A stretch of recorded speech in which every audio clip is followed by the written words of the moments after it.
Hello, hello, hello, everyone. I'm really excited to be here today. We have a special guest. Her name is Kartika Nar, and she was born in India in June of 1991. And she grew up fascinated with animals, mysteries of the universe, paranormal activities, metaphysics. She's the founder of Synchroshakti and helps individuals create the life they desire using the law of attraction and mindfulness. Kartika, I'm really excited to get into this, and I'm glad we're doing this on both of our channels. I think it'll create a really cool communal energy. Yes, it will. Thank you so much for having me, Jared. So, I wanted to talk about the law of attraction first because I think in our community, we talk about like attracting what you want, and I think that is a really big part of it. Staying mindful, staying present within your awareness. But I wanted to get your thoughts on the balance between attraction and action and creation, and how all of those three come together. Because I know for me, in my own experience, anytime that I've wanted to create anything in my life, I've had to be in a present state. I've had to be mindful, and I've had to set the intentions with the right desires. But then I also had to take action. And I find that when I'm in a balance of that, like in the right energy state and taking action, then creation, it's like inevitable. At least that's Mhm. my experience. So I just wanted to hear more about what you had to share on that. You've just answered the question exactly the way I would have answered it. So essentially what you mentioned is creation. So creation has these three elements to it. Obviously, no amount of hard work makes up for your lack of alignment. So it's not just any action that you take, it's action that comes from an inspired space. So it could be something that you are inspired to do, like reach out to someone or watch something, or an answer just came to you, you decide to do something. You get really, so inspired action doesn't feel like hard work, it feels like fun work. In fact, it's just something that is happening through you, kind of an experience. So the three things that you mentioned, firstly, being present, which means you're not attracting from the space of the past, which means you have to attract as though you were just born on the planet. This is your first day, this is the first moment, you're a brand new baby. Now what do I want to create? Not from 10 minutes ago where you had a fight with your spouse. That's not where we come from. Imagine this is your first moment here. So this is where we talk about mindfulness, creating not from the energy of emotional pain and trauma, being present, like you just mentioned, you already answered the question, holding out the intention of what you want, and then allowing the inspiration to hit you. Okay, now what happens when inspiration doesn't hit you? You start with whatever you can do and then let inspiration come on the journey, because inspiration finds you when you're working, not when you're sitting and waiting for it to come. So it's like you get the ball rolling and then the ideas will come and you keep taking action on them. Mm, I love that. So what happens? What have you noticed when you get out of that inspirational present space? Like, what have you seen with your clients, the people that you work with? What have you seen with that? Could you, so when you say get out of it, you mean as in results, or do you mean if you're not in In that your space? just in your state of being, like if there's a moment where you lose that presence and you get caught up in, oh, I got to do this, I got to do this, I got to do this, as opposed to living from that inspired place, that yes, that Okay. inspired action. Okay. So this is what most people, firstly, it's also the environment you're in, the kind of media you're consuming, the people you're hanging out with, all of that can take you out of that inspired space. The inspired space actually exists outside of your mind. So most people are living identified with the character. So the character that they're living, their thoughts, their emotions, their past, their what they believe has happened to them in life, all of those things, when you're too identified with the character, you take the suffering of the character very strongly. It's like watching a movie and you connect Mm, so much with the character that whatever happens to it, you start taking the pressure of it. But with the mindfulness, what happens is, this is what, to answer your question, this is what I would do, or what our students do, is we take a step back and look at the mind. The mind is the tool, it's a calculator. You're not actually the mind. The mind is formed over time. I can completely rearrange your mind, I could switch it off. You don't cease to exist, you're always there.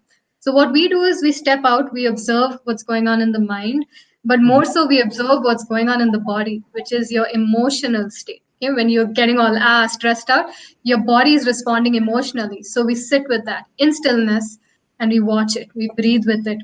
Bring that, we transmute that negativity through our breath. It releases from the system, and you're back to that peaceful state.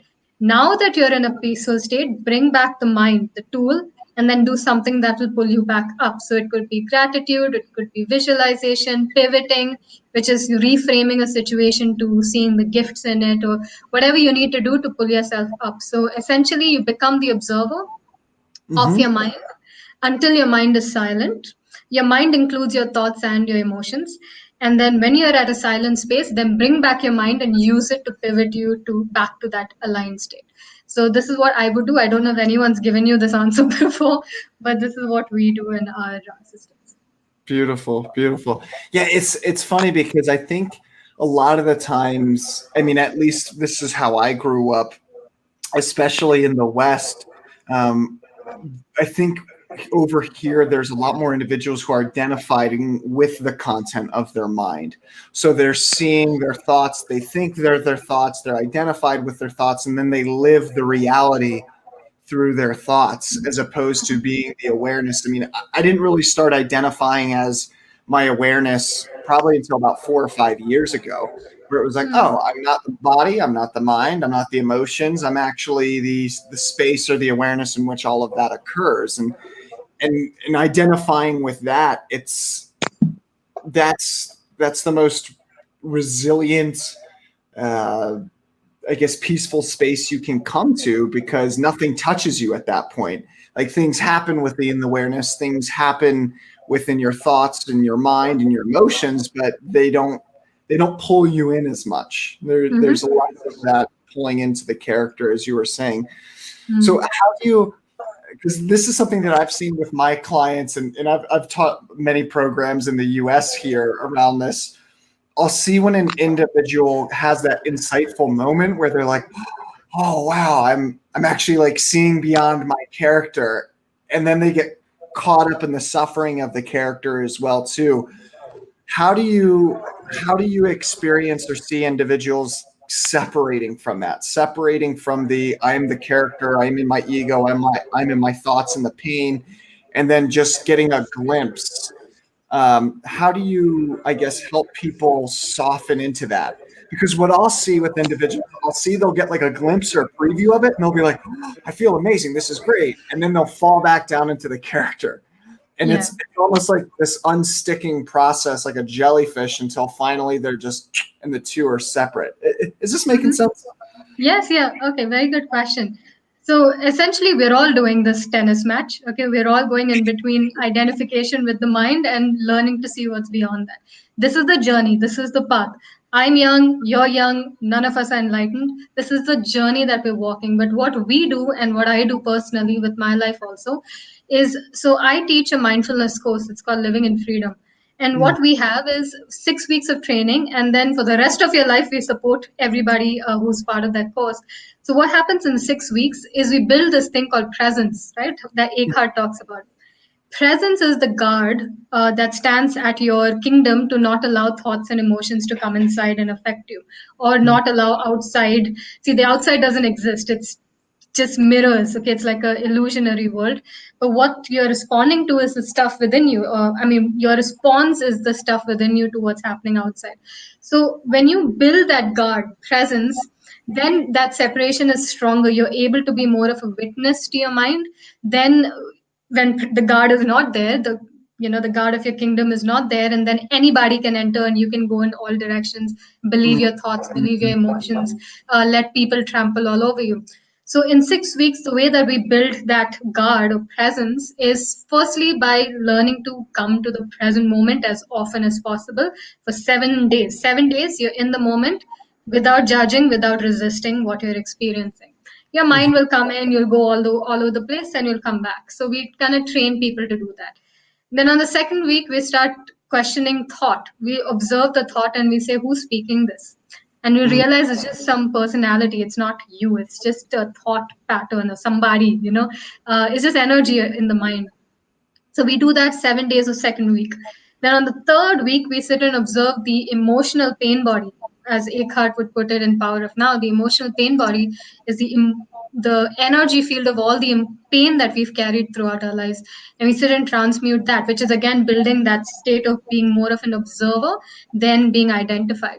And then fourth week, we go in, it's almost done. I know it's a long one, That's but okay. That's okay. the fourth week we go into grounding, so we go into the body, into different parts of the body, again being a witness and observer, so you're building presence again. And then the fifth week we go into the energy field of the body, so feeling the inner body, the energy of the inner body, and we Mm, practice that for 7 days, and then we practice all of that together on the sixth week, and then for the rest of our lives, every single day for the rest of our lives, we bring it down to a 30-minute experience. So when you practice that constantly, it becomes essentially you're practicing being an observer, then mhm. being identified. So it's 6 weeks and then just practicing every day. And yes, it's like an onion. You feel you're enlightened, and then the next layer comes up, and then you're like, I'm the most unconscious person in the world. And that's normal. It's supposed Yeah. to be that way, because then you go and learn and you grow and you go to the next phase. So that is how we do it with my clients. But I hope that answered your question on how we build that. It's beautiful. It's beautiful. I love the process that you guys have mapped out, and it's so funny. I love what you said. How you can think you're enlightened. You're and like that's what I see. Like I'll see it with my clients. I mean, I literally had this conversation the other day. They were like, "I'm in the fullness of my power," and like I finally reached it. And then they were speaking from that space, but then like that next layer came up, and I saw it, and they didn't even realize it. And I'm like, oh, okay, cool. Well, are you ready to go into the next thing? And they're like, no, man, I got it. I'm like, well, what about this? Like, what about this, Yeah, this, and this? And then it was like, oh, man, I thought I had it. And it's like, it's just going to keep, there's so many yeah. layers to There's just, so many layers to all yeah. of us. The entire planet Earth is going through that little, I mean, not a little, pretty giant layer right now. So it's all for the awakening process, I think. And we need it, all of us. So there's no such, I mean, the enlightenment, oh, that's a whole other Oh, conversation to have on enlightenment, and what it really is and what it's not. So I think it's a journey. We must embrace it. What we're talking about here is like 2.0 kind of content, but law of attraction in general, people are identified with their story, the character, because what we're talking about is taking it to the next level. But for most people, the easiest way to just step out of their character is to write. Just write out, journaling, write out your thoughts, get it out of your system, then start doing positive thinking. So create a new character basically. So yeah. there, for all kinds of audiences, you have a way out. Beautiful. Kartika, can we talk about um, the opening up of these deeper layers? Is there ever a point, and this is kind of in the direction, but we don't have to go into this too much. Is there ever a point where there's nothing there, where it's like, okay, I'm I always in presence and in being like Eckhart Tolle? When I look at him, I'm like, I'm pretty sure that guy doesn't lose a moment of presence. I could be Mhm. wrong. There might be stuff behind the scenes, but he's Exactly. he seems pretty Exactly. he seems pretty present most of the time. So, to answer your question again, you've answered it exactly how I would have said it. Uh, really, when you said, is there a moment where it's just pure awareness and there is no thought and there is just presence? Considering that there are people like Eckhart and Muji and there was, Ramana Maharishi and all of that, I want to say yes. Have I personally reached that state? Not in the long run. I haven't been, totally eliminated of ego and been, I have had these Satori moments where I've understood a lot in my journey, in my life, but I've also come back to identification. So I told you this is a tennis match we're all experiencing, but that's the point. It's to see, grace is something that happened overnight for Eckhart in the beautiful way where he was sucked into the pain, and he, voice told him, resist nothing. And then he experienced that state of grace and he's held that forever.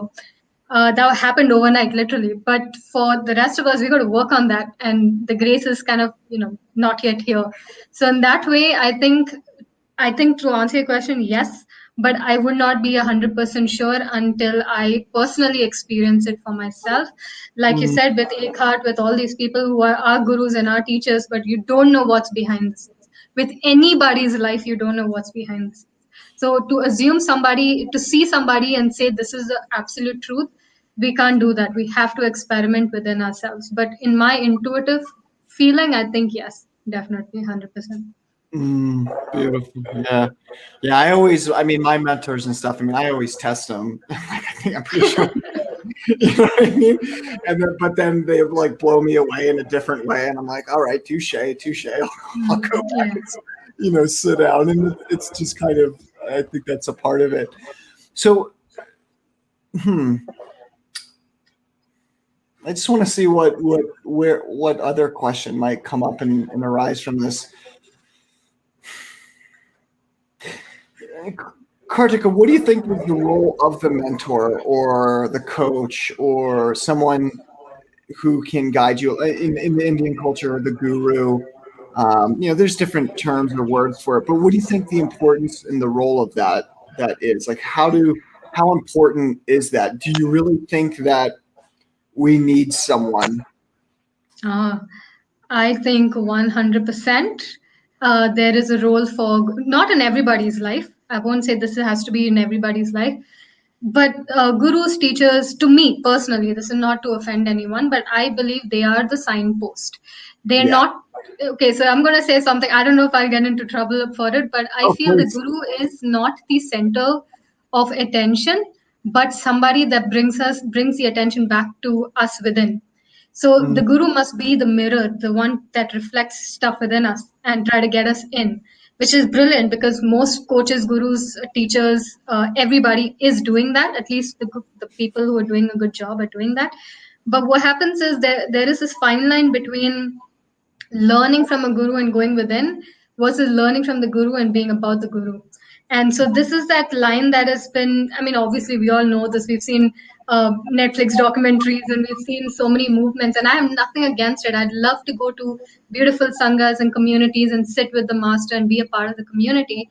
But then there has to be the balance, in my opinion, between what the guru is teaching and you actually practicing what the guru is teaching. This is the right. side. So to answer your question, I think they play a role in everybody's life. They are the if they've walked a path ahead of us, obviously we want to take their guidance on it. So I think they play a role. But I think there should be that awareness of, am I just a follower or am I actually practicing? That is a very strong question to ask here.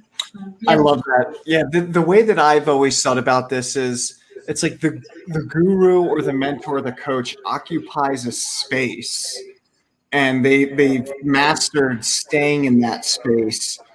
And what's valuable about it is that, well, one, I mean, if you learn the art of transformation, like I've spent a lot of my own money and resources on learning the art of transformation. And one of my own mentors, the best thing that he taught me was, well, among many things, was that person occupies the space and people see them occupying that space, and then they get the guru and the space mixed up. They're like, oh my Yeah. God, like I love the guru, I love the person, and the mentor or the coach or the guru who um, hasn't had their ego taken over will point to the space that they're in. They won't point to themselves like, oh yes, like look at me, worship me, do what I do. Like no, it's like the space that they're occupying, and they always bring people back to the space. And so that's really the way that I've learned to see it. And sometimes I'll even speak with people and they'll think like, I don't need anyone else, or I don't, like I'm a divine being, I'm independent. And it's like, well, yes, but you're also a human being. And whether you realize it or not, like we are interdependent upon each other, not codependent, but all humanity is interdependent upon each other. I mean, for us to have this conversation, like other people built my house, they built, the microphone, the TV, like I didn't do that. And like we are all interdependent on one another. So I think it's really important to honor that. I think it's really important to honor our interdependence as human beings, and at the same time recognize that we also need to be taking the action and take responsibility for taking the actions. Yeah, yeah, and it's not for everybody. Depends on who you what's calling you in life. It's like this, it's like the psychedelics debate, right? Should all spiritual people take psychedelics? Obviously not, right? To some people that is the gateway to their journey. For some people it's not, it doesn't Yeah. call them. It's like I've never been called down that path, and a lot of people have been like, oh, you of all the people, but I've never been called. But Mm. that doesn't mean I've not been introduced into an experience that I can personally say is psychedelic, but not, there's the same thing with gurus. It's not necessary that you need to have one, but if you're called to learn, especially with, see, my opinion is every problem can be solved with the right information, awareness, and Mhm. guidance and skill. That's it. If you understand how to drop resistance, if you understand the things that we're talking about, or for example, Eckhart, I have a beautiful picture of him and I have his books are all around me. I consider, I'm not focused on Eckhart, I'm focused on what he's teaching, his Right. teachings. I surround myself with that. But I never came to this until the time was right for me, because there was a point in my life I would never consider all of these things. It would have been too boring for my egoic mind to think of the present moment, or think of what he's talking about. So again, it depends on where you are, who you are. I was at a point where gurus did not mean much to me, and then I came to a point where they did have a major role to play for me. So everybody's journey is perfect the way it is in Mhm. their evolution. So let it organically, in my opinion, let it organically move in the direction it has to. Beautiful, beautiful. How do you think, Kartika, an individual, um, I think a better question would be, is it possible to ever go back? I like Go that. back. Yeah, uh, to go back. Like, so I you were don't. mentioning that at one point, uh, you fell into the space, like this space, and you were ready for it, and but earlier your ego wasn't. Is there ever a point where you can actually go back to, like, come out of that space, like, okay, you know what, like, forget presence, forget, like, I'm just going to do this All new the time. I don't, for me, okay, so if you're asking personally, I don't think, at least I don't know the future yet, but I don't think I would ever abandon the mindfulness path because I'm committed for life. I've explored or seen levels and layers of it that I don't even know how to put in words. I wish everyone would experience this mindful presence. I cannot even put, I tell this to everyone. Of course, not everyone is ready for information this kind of nature. But I don't think I would be someone who'd be like, okay, enough of mindfulness now. I'm going to try inner child healing or something. I might try, I mean, I've done inner child in past life and I might try all of that, but never for me, to me personally, mindfulness is the ultimate, like, because it's not a tool, it's a way of life. It's something far beyond any tool or mental process or mental activity. It's something else. So I don't think I could go back, but who knows? That's Who knows? beautiful. Yeah, well, and I think what's really cool here, Kritika, is what I'm seeing is the underlying thread is transformation. Like that, like for me, I mean, I've kind of sampled, I feel like, all of it. Like, I've done like mindfulness based stuff. I've done, different therapies. I've done coaching, inner child work, hypnotherapy, past lives. And like what I realized among sampling all of these, the underlying thread was the art of transformation, the art of evolution. Hmm. I think mindfulness, at least in my understanding of it, it seems like it's kind of a synthesis of all of it. Because if you're Yeah. mindful, you're going to integrate, like, even like whether it's past lives or not, like you're, Yeah. you're here in this moment, and this is all you ever really have. Like, you can think you have past lives, and you can think, but like at the end of the day, it's like, no, you're just here, like right here, Yeah. Yeah. and like right here every moment. And I found that to be incredibly transformative. And I've noticed that the more present individuals are, it seems like there's a correlation between presence and transformation ratio. Like, the Yeah. more presence, the higher the level of Yeah. transformation, at least what I've seen. Yeah, so it's like, as Eckhart would put it, your consciousness is like putting a flashlight in the darkness. So Mm, whatever emotions you're experiencing now or thoughts you're experiencing now is a result of the past. So healing whatever's showing up now is also healing the past and therefore healing the future. So the whole, a lot of people think living in the present moment is listening to the birds and seeing the blue sky. But what happens when someone is yelling at you, or, money went out of your account or whatever? That's also the present moment. So the point of mindfulness is to offer no judgment, no resistance, no meaning to the present moment. So you have all this leftover energy to create, to go for solutions, to move in the direction of what you want. So essentially, when you're talking about integration, in my experience, it does bring a lot of things together. It brings the ability to observe yourself, which is a very NLP kind of a thing, being Mm-hmm. aware. It also brings in the inner child thing, because when you observe the emotional pain body, it's the wounds of your childhood that you're experiencing now as your pain. And as you're breathing and releasing and integrating with that, you're actually healing the inner child as well. This is in my personal experience. I have seen this, that the one who is upset in us is the wound of the child. It's from that time. The original wound is what gets triggered even today by different people. So it's the same thing. Once you heal how you feel now, you're healing so many levels of your past and future. Beautiful. Yeah, that's definitely been my experience as well too. Well, I guess this begs a question: what creates the darkness? Do you think? So it's identification I'm with sorry, mind. So like that might be a little bit too much, but it's yeah. it's a good question. It's a speculative. I mean, I'm going to give you speculation. According to what we've heard from the teachers, is there was a fall in grace. There was a Mhm. time when apparently there was a time when people heard these sounds in their head and they thought it was from God. They didn't even know that it was their own thoughts. But then there came a point where you got identified with the ego. Ego, I believe, for me personally, is something that came through evolution, has a massive, beautiful role to play on planet Earth. There Mm, is a reason why we have ego as well. But when we get too identified with the defense mechanisms of the ego, or identify with the ego, then you're always scared, because ego can die anytime, because somebody can threaten it at any time. So when you're too identified, this identification, in my opinion, happens through conditioning.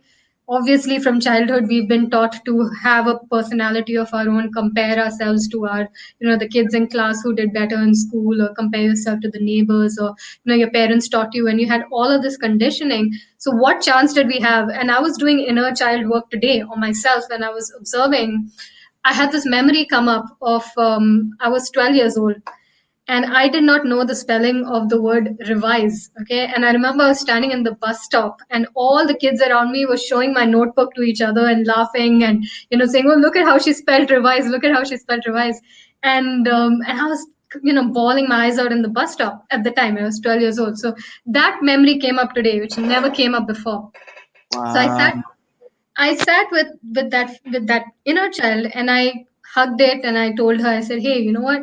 It's not going to matter the spelling of revised. At some point, you're going to learn it. So I had to kind of speak to it. You know what I mean? So essentially, the whole process that I'm talking about is when you're able to shine light. It's the whole egoic identification starts with our experiences. The moment you recognize that the one inside you who is hurt is the original wound, that recognition starts healing it. And Mm, that's so, where did the darkness start? It started from those experiences and people telling you this is who you are, this is who you are. And we've been doing this for thousands of years on planet Earth. I think from there is where I could be wrong, but from there is where that chain of deep identification started with who we think we are. So that's probably mm, where darkness originated from, fall of beautiful. grace. Yeah, yeah, that's a beautiful answer. Well, I guess and this is obviously this is all speculation, but I think it's really interesting, and I think it's important to talk about these things. What do you think is then like the future state of being for humanity? Like, so when we look at uh, different swamis or different gurus over the last century, I mean, I've read a lot of their literature, like the states of being that they occupied, now more of humanity can occupy those higher states as well, just because they were like the first transmitters. That's if I had to put an intellectual understanding to it. That's what I see it as. So what do you think is I guess, more collective state of being for humanity in the future, maybe like 30 or 50 years from now? And I know this is totally speculative, but I think it's a Mm, really fun question as well too. it depends on what you and me and people like us are doing today on trying to bring people who can influence others. What are we doing to bring people into that state? That's where the answer lies, and according to me, I think we're in a crossroads. I also believe that energetically, the all of us are evolving. People are waking up. We are connecting. We're going back to nature, and a lot of different things are happening. So I think there's this, okay, there is again speculative, but there is the theory of the cycles. So Mm-hmm. there is a point where there are these ages, the age of truth and the age of darkness, and these things are these cycles in all of our lives. Yeah. And so there is, even in history, if you look at, like, if you map it out of all the historical events that happen in history, you'll see that there's a cycle even to that. There is, you can actually plot it out. So energetically, there are these intense energies and movements that are happening. So I do believe that evolution is a natural part of it, but I also believe that we, in my opinion, or it depends on how, firstly, how we are tuning ourselves to understand consciousness and move in that direction. And secondly, what are we, so again, goes back to what I said about consumption, right? There are forces on the planet who are not necessarily trying to get us to evolve either. So Right. it, Right. yeah, so it depends on how much of it are you actually consuming, believing, connecting to. So I feel we need to focus on our own personal evolution, and then the rest of the world would kind of follow in the future. So I lead by Yeah. example type of thing. Okay. So this is really cool because then it brings up the question of the energetic shift. Like, will there be enough people who are actually doing the work to cause the collective tide to switch over? And it's really cool because at this point in humanity, we've never had more information, more access to information and personal power, I think, than ever before. But Mm. so it's like, this is what I love about like the internet. Like, we couldn't have done this in our Yeah. live stream this maybe 5 or 10 years ago. And with the internet, it's only been out for 30 years. So now we're at this point where um, it's like every human being has the ability to actually think for themselves, in the sense of they can access information that they've never been able to access. And so it's a really interesting time that's completely, at least as far as I know, I mean, some historians might tell you differently, but it's a very interesting time that I don't think we've seen Yeah. on the planet. It's like the first time where it's like social structures are being questioned uh, Hmm. as a collective mass. Like everything's being questioned. Yeah. Yeah. Um, that's what I'm talking about, the evolution of consciousness. It's moving in that direction. So I think that's inevitable. But I also wish, really, that people look within and find their own way, then be sucked into influences from a lot of sources that I don't think we should be trusting. So, Right, right. And this comes back to, I think, what we were talking about with the guru. It's like the best teachers and leaders. And that was one of the reasons, like I worked with one guy, Michael Neal. It's been like a year-long mentorship. He's been doing this work for 4 decades, transformational work. And it cost me an arm and a leg to work with him. But the reason why I wanted to do it was because I could see he really knew the art of transformation, and he didn't look at himself as like, oh, look at me, like I'm the, like, listen to what I'm saying, listen to my teachings. It seems, in my experience, it seems like he mastered the art of pushing people back into their own power. yeah. That is so cool to me. Like, that is what's, instead of people trying to take you away from your own power, but like there is an art to pushing Yeah. another person back into who they really are Mm. repeatedly. And so I think that's what's so valuable is having that ability to push people back into their own source. Yeah. Absolutely. Beautiful. Well, do you have any other things that you want to add, Kartika? And if do you want to take out like questions from the audience? I mean, I'm looking Yeah. at all Let's take. here. Yeah, we can take questions from the audience. Are you cool? So, guys, what questions do you have for us or Kartika? I'm gonna scroll back through the comments. Can you see the comments there on the right side? Hold on. So you actually, Oh, I do. I yeah. see the So comments. there's a there's a lot of questions and comments here. So, guys, if you have any questions, feel free to write them. Let's see what we got here. So we got Dada who's saying, oh no, he's talking to someone else. Okay, do you want me to have a look at it? Yeah, sure. That would be wonderful. Hi, guys. It's such a joy to see you guys at this time. Yeah, I'm so great having people still being up this late.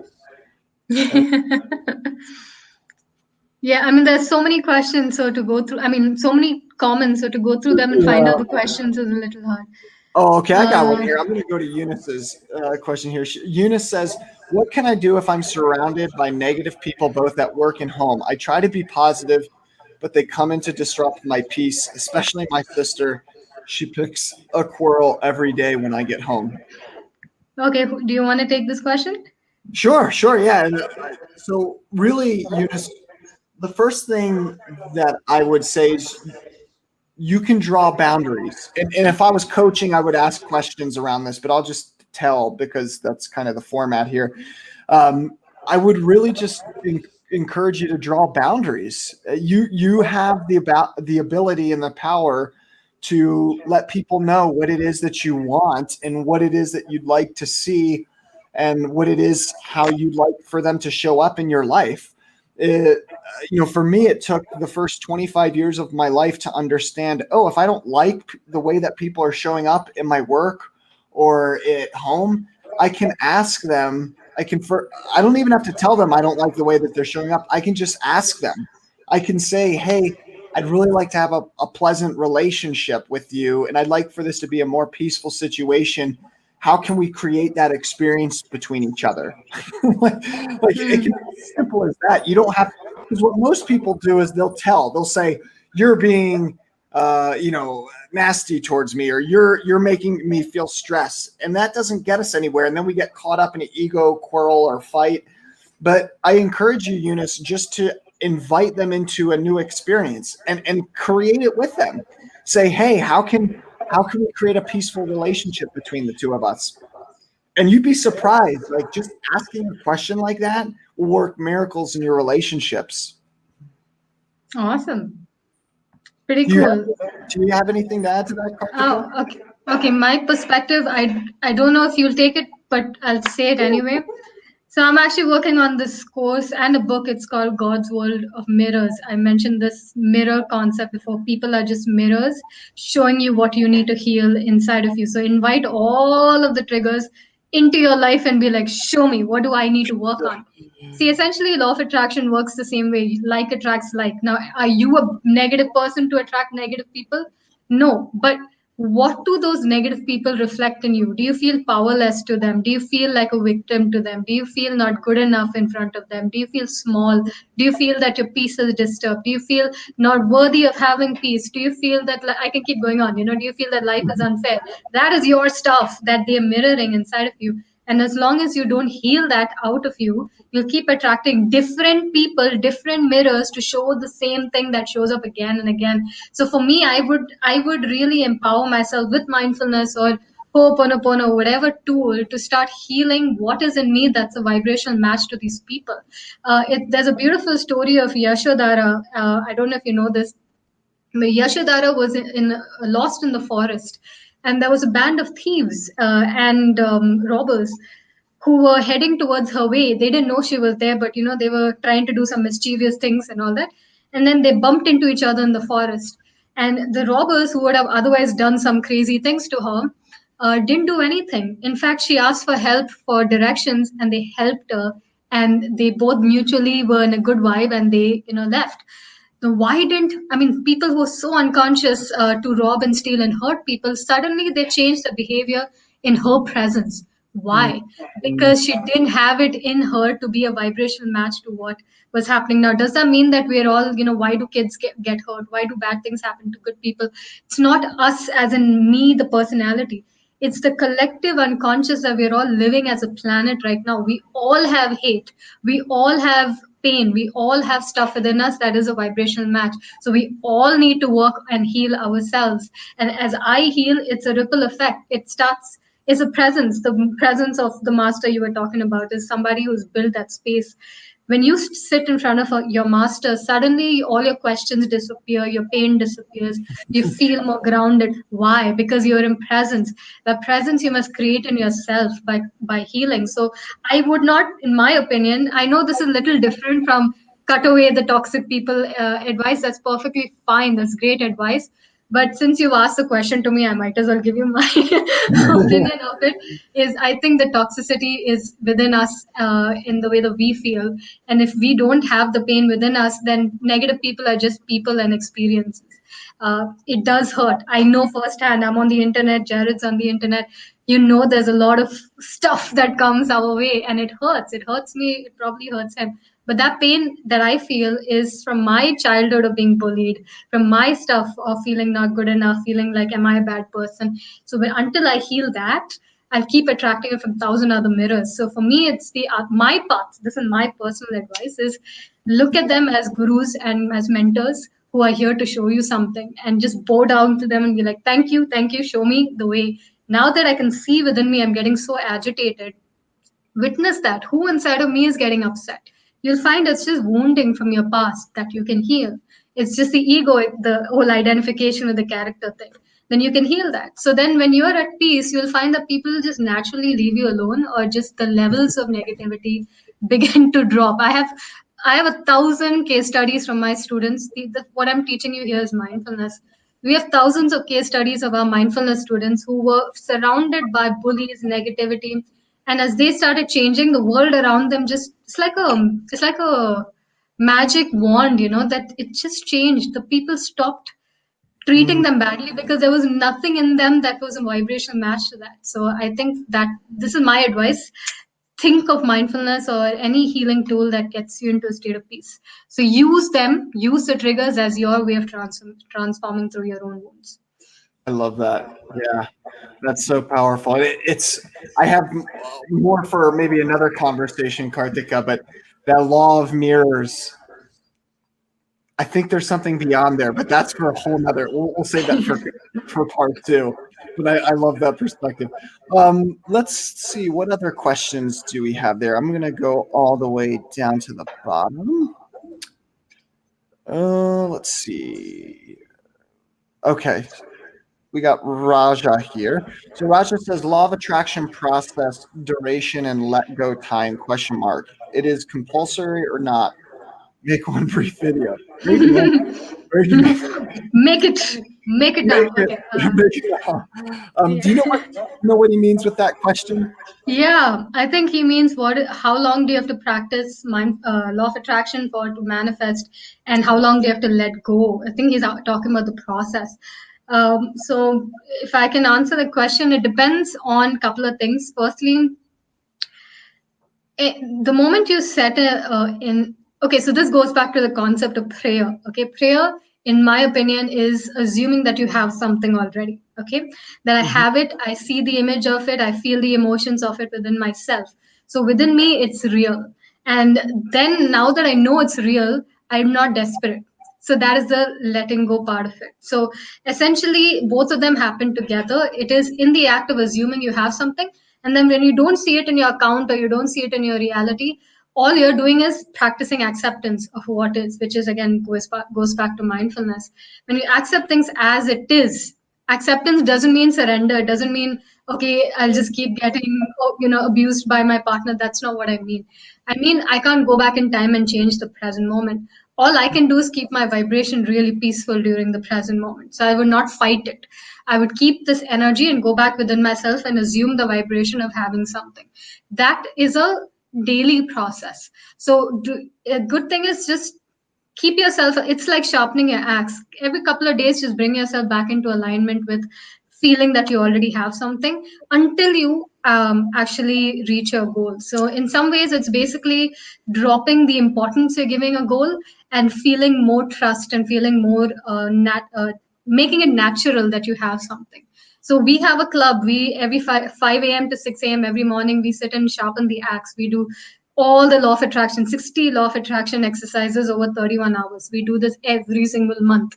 What are we essentially doing is just daily bringing our alignment back. So I would say there is no forget about time. Put time in the dustbin. Think of this as a creative process.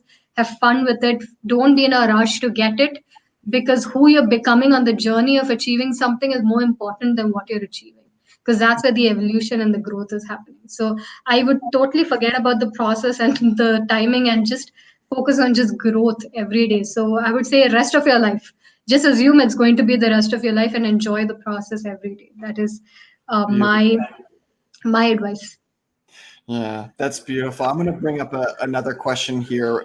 But I love that, Kartika, because I think where people get caught up is they get caught up in where they're going. They get caught up in, oh, I have like only so much time and I got to get to point B.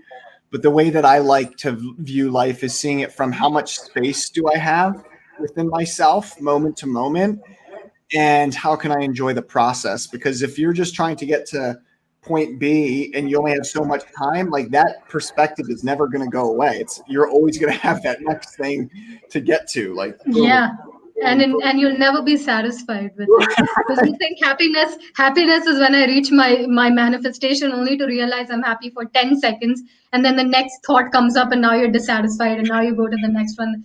That's why we talk about enjoying. So if you cannot enjoy your present life in all its colors, you cannot truly enjoy your manifestations. I tell you from experience, when I yeah, some of the biggest things I manifested before I understood mindfulness and all of these things, there was nobody to celebrate it with me, and I was just lost. I had it in my hand, but I didn't feel anything. So what was the point of just focused on success without truly understanding what is joy, what is happiness, what is happiness without conditions? I know what I'm saying is little like nobody wants to hear this stuff, but ultimately this is my responsibility is to do my job, which is to help some people awaken to. First comes the cake, happiness. Then comes the sprinkles, which is all the things that you want to manifest. And it's this combination that gives you the most joy. Because otherwise, we are very, very poor. Even if you have a lot of money, you see how miserable so many people are. I love money, okay? I absolutely love abundance.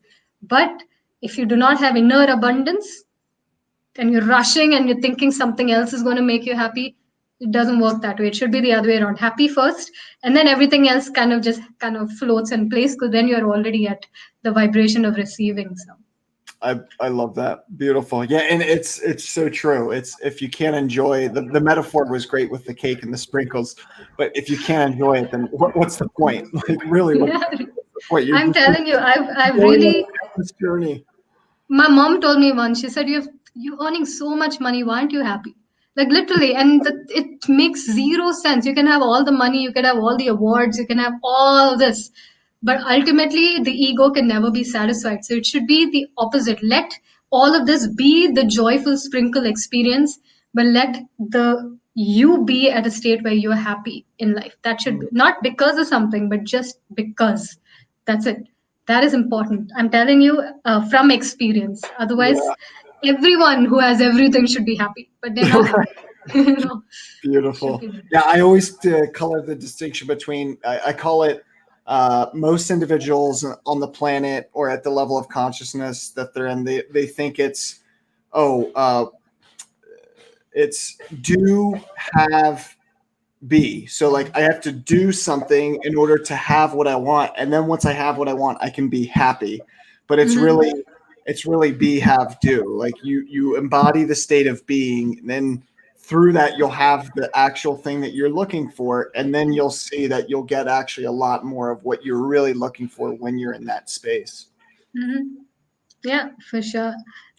You want to take out maybe one or two more questions here, Kartika? Yeah, Then yeah, we'll wrap it up.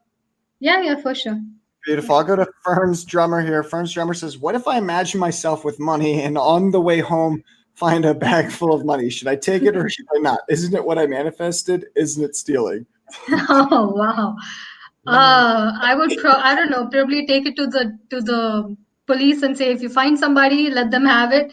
If not, you can give it to me. I don't know. I'm Yeah. not. I mean, I, I personally, I mean, that's a really a question of value systems. Like yeah. that's really the real question here is, do I value money? Do I value integrity? So there's a middle ground here. If I wanted to value my values, if I wanted to remain integral to my value systems of not stealing, what I would do personally is I would go to the police station and I'd say, "Hey, has anybody reported a loss of money, a bag of money?" And they would probably say either yes, and if so, then I would give them the bag of money. And if they said no, I would say, okay, well, can you guys let me know if anyone does for the next month? And if no one asks for it for the next month, then I would keep that bag of money. Because Yeah, then and universe has a way of balancing itself, so all is well. Yeah, but interesting question though. Pretty cool question. it was. Okay, we'll finish up here with one more last question. Hey, Koi, good to see you. Deep to Prali says, why do you always tell attracting your ex is back? I really want It's to know. bad. Attracting your ex back is bad. Bad. Okay, I really want to know because few say it's not it's wrong. not wrong. Yeah, good question. I think Dipali has this question for me because I'm pretty vehement. So here's what my official stance is. If you and your partner, you and your ex, you and your crush, anything, there was a break because of negative energy between you guys, do the Ho'oponopono Hawaiian prayer to release that energy first.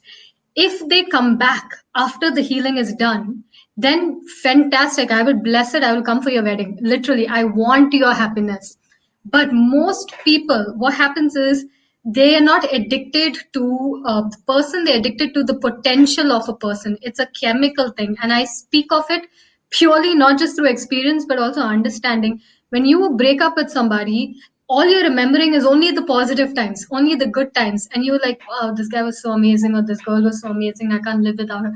This it's a point of experience where, firstly, it's heavily influenced by your brain chemistry because it's meeting a need of yours, a need to be loved, a need for social. There's so many levels of it. Okay, but think about it this way: if that person does not want to come back to you after doing the healing prayer, after cleaning, after coming to a state of peace, they still don't want to come. Now, would you like to tell your children, hey, I got your father back because he didn't want to be back, but I got him because I manipulated him back? Or do you want to tell someone who doesn't truly love you, you're trying to get them to love you? That's what the story you want to tell your kids? Or do you want to tell them, hey, both me and your dad loved each other and we've always grown together from that, and we've always wanted to be together? My For me personally, I don't think it's wrong. I just wouldn't do it personally after experience, purely for the reason that I'm in a relationship that I always talk about is the most, to me, one of the most biggest gifts in my life, a person who I feel is from another dimension. And had I been so adamant trying to get my exes back, it's like you're crying over the lollipop when the universe has this beautiful thing in store for you. And so if I had been so adamant, firstly, I wouldn't have grown to the point where I could meet this person, but I would have not really known the possibilities out there because I'm too attached to something that my ego thinks is the right person. But the ego only knows this much. It's four walls. There's a higher being, higher self that knows a lot more. That's in alignment with our highest growth and our highest evolution as people, as souls. We have to evolve. So I don't say it's wrong. I just try to avoid it because what happens if I worked with this girl for 1 year, one-to-one client, one of my first clients. Her ex used to kick her, used to put mud in her mouth, used to slap her, used to throw her out in the middle of the night, and she would do anything to attract him back, anything, because one, it met a need in her the need, because tough love was something she thought was love. And so and the fact that she didn't love herself. And so abuse is highly addictive to a lot of people who don't love themselves. I can understand that. I've been there myself. So she kept doing this, and I kept trying to get her to love herself. And finally, when she finally let go, I let go of one-to-one with her. She got married to the guy. Now, years later, it looks like she has this perfect marriage online. You can see it on Instagram, all that. Years later, she contacts another one of my sub trainers from my company, and now she's divorced him. She's in pain, but now she's trying to get back to him again. You see, the reason why I'm talking about this whole not trying to get your ex back is because a lot of the times we're not coming from love, but we're coming from desperation, we're coming from ego, we're coming from egoic attachment, which is pure hell and not in alignment. But at the same time, you have your own spiritual journey. The universe will teach you, and you will learn in your own way. So I'm not saying it's wrong. I just want to save you some pain. That's all I want to do.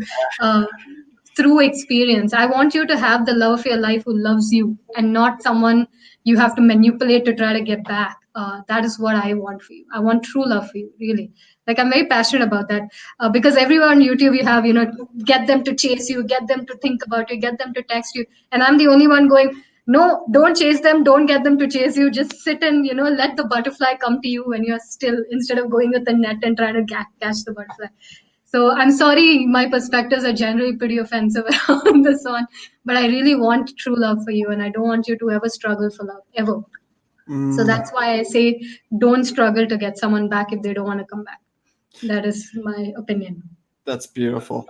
Yeah, and I think that's, the way that I think about this, Kartika, is just, it's the difference between falling in love with the idea and then falling in love with the connection and the reality.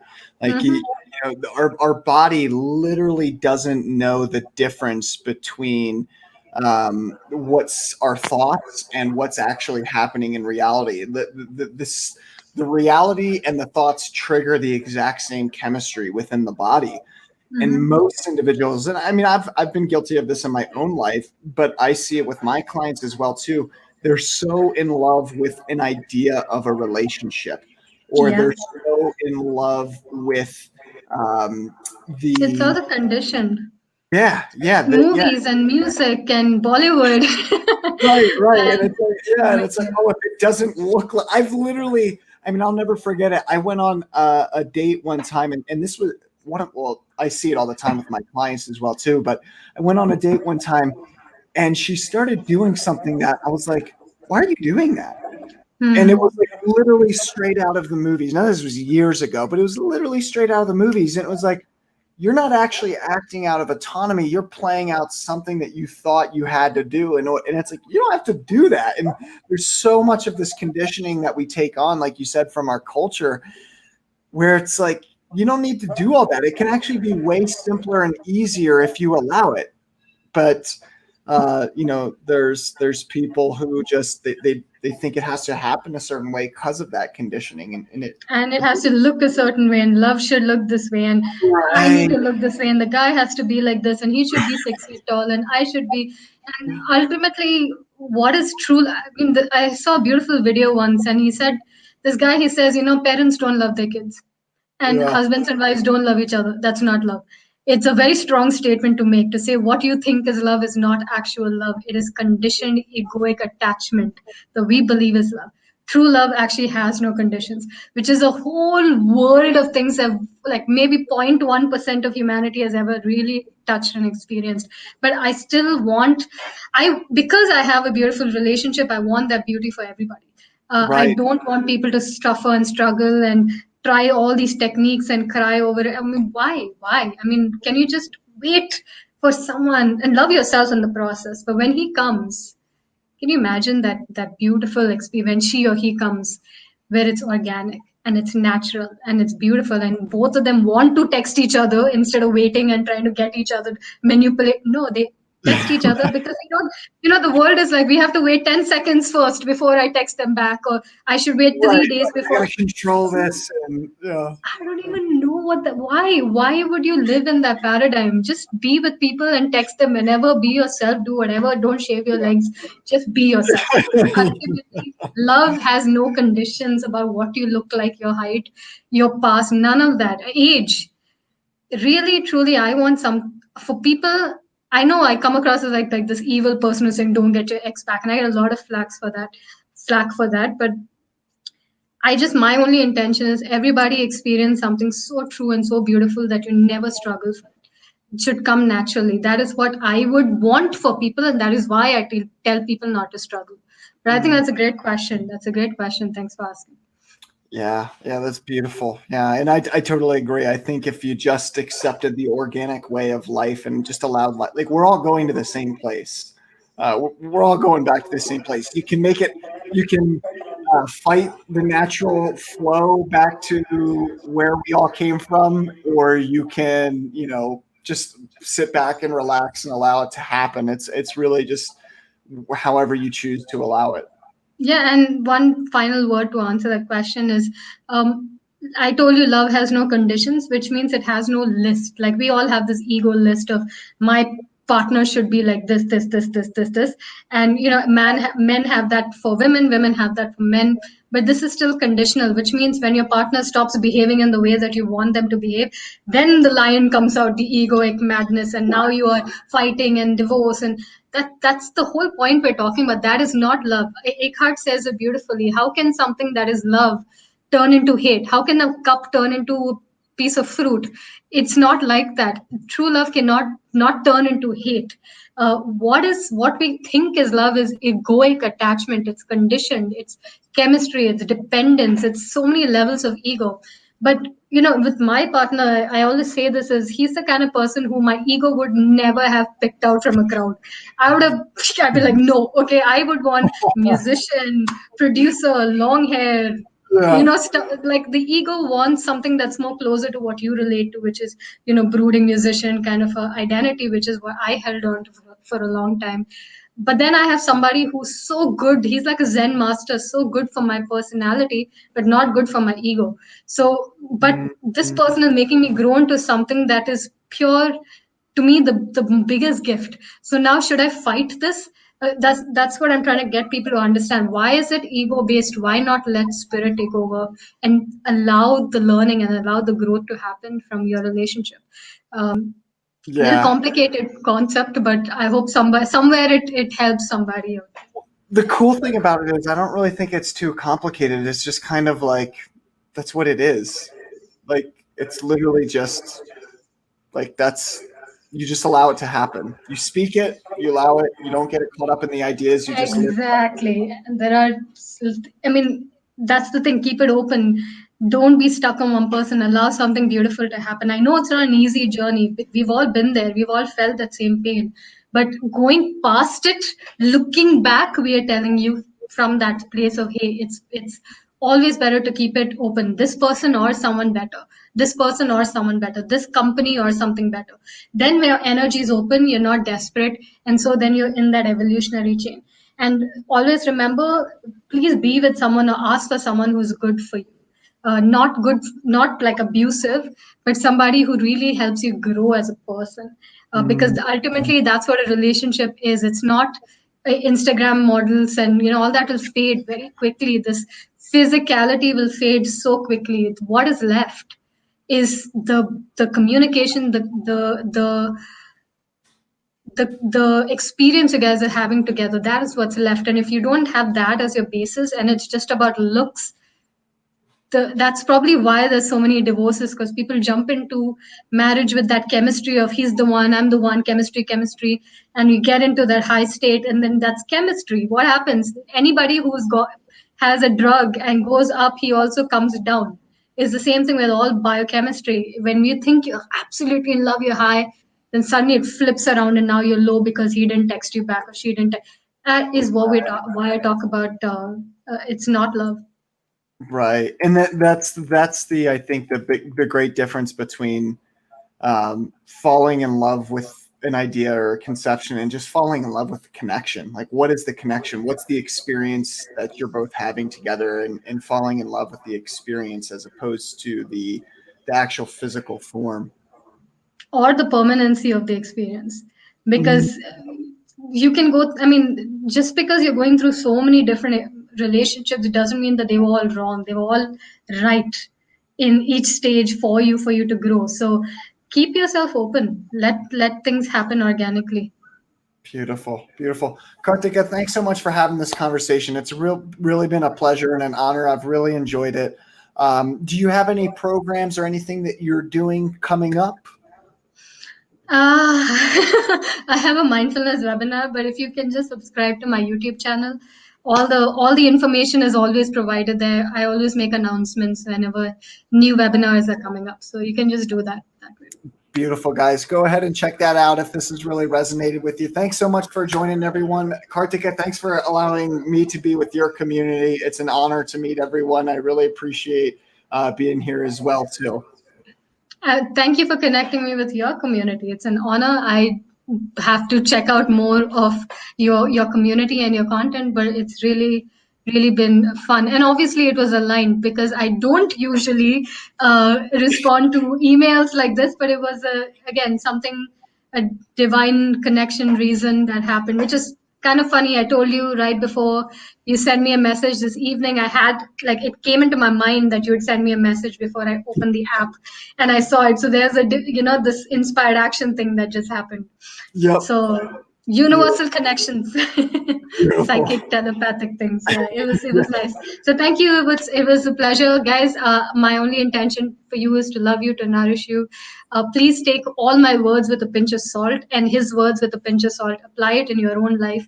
Practice, experiment, and find your own path ahead. Don't blindly believe anything that you hear. Yeah, come into your own power. Come into yourself. Well, thanks so much for joining, everyone. We really appreciate you being here, and I'm sure we'll see you soon. I'm for my community. We got some more interviews coming up. Anyone from Kartika's community, you're more than welcome to join. We got our whole awakening series. So we're having a whole series of interviews like this one with all different types of coaches, healers, and teachers. So feel free to join that and check that out if you guys are interested. Thanks so much for joining, everyone. It's been an honor, and we'll see you soon. Bye for now.